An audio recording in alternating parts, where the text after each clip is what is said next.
नमस्कार, सत श्री अकाल। मैं देविंदर बघरिया, संघर्ष एनजीओ प्रेसिडेंट। आज मैं देशवासियों को बहुत बहुत बधाई देना चाहता हूं, क्योंकि हमारी देश की सरहदें और सरहदों पर राज कर रहे हमारे सैनिक कहीं ना कहीं हमारे परिवार की एक आहट दिलाते हैं कि जिस तरह एक पिता के साए में पल रहे परिवार को कोई आँच नहीं होती, उसी तरह सैनिकों के, जो सेना नायकों के सेवा भाव से इस परिवार की तरफ से जो हमारी रक्षा की जाती है, उसी तरह हम अपने आप को बहुत संतुष्ट, सुरक्षित मानते हैं। ये दौर आज से नहीं चला, ये 1857 से चला, मंगल पांडे की तरफ से चला, और इस तरह से कई क्रांतिकारी हुए। उन्होंने अपनी अपनी कुर्बानी दी, और कुर्बानी देते हुए 200 साल लड़े, और तब जाके हमारे को आज़ादी मिली। जब आज़ादी मिली, बड़े बड़े शहीद भगत सिंह, राजगुरु, सुखदेव, अश्वत्थ खान, चंद्रशेखर आज़ाद, ऐसे बड़े बड़े लीडर जिन्होंने अपना हित कुछ नहीं सोचा। उन्होंने देश के बारे में सोचा, सैनिकों के बारे में सोचा, परिवारों के बारे में सोचा, और अपनी आहुति देते हुए इस भारत माँ की रक्षा करते हुए शहीद हो गए। इन्होंने कुर्बानियाँ दी, फांसी के फंदों को चूम कर दी, कईयों ने गोलियों खा कर दी। ये कुर्बानियाँ व्यर्थ नहीं जानी चाहिए।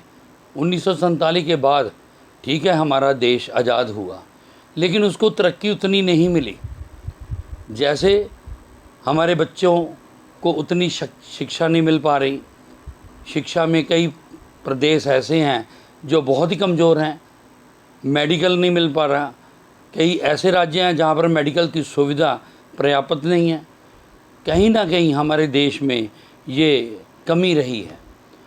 हम चाहते हैं कि आज की डेट में सबसे पहले हर परिवार का बच्चा शिक्षित होना चाहिए।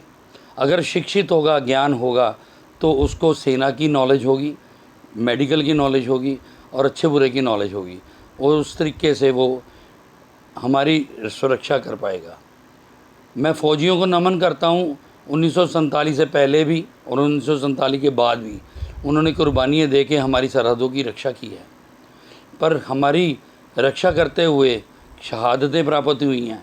मैं उन बहनों को, माँओं को, उनकी पत्नियों को नमन करता हूँ कि हम आपके परिवारों के कारण सुरक्षित हैं। देश में कई तरह की सुविधाएं आती हैं, लेकिन पनप नहीं पाती, बढ़ नहीं पाती।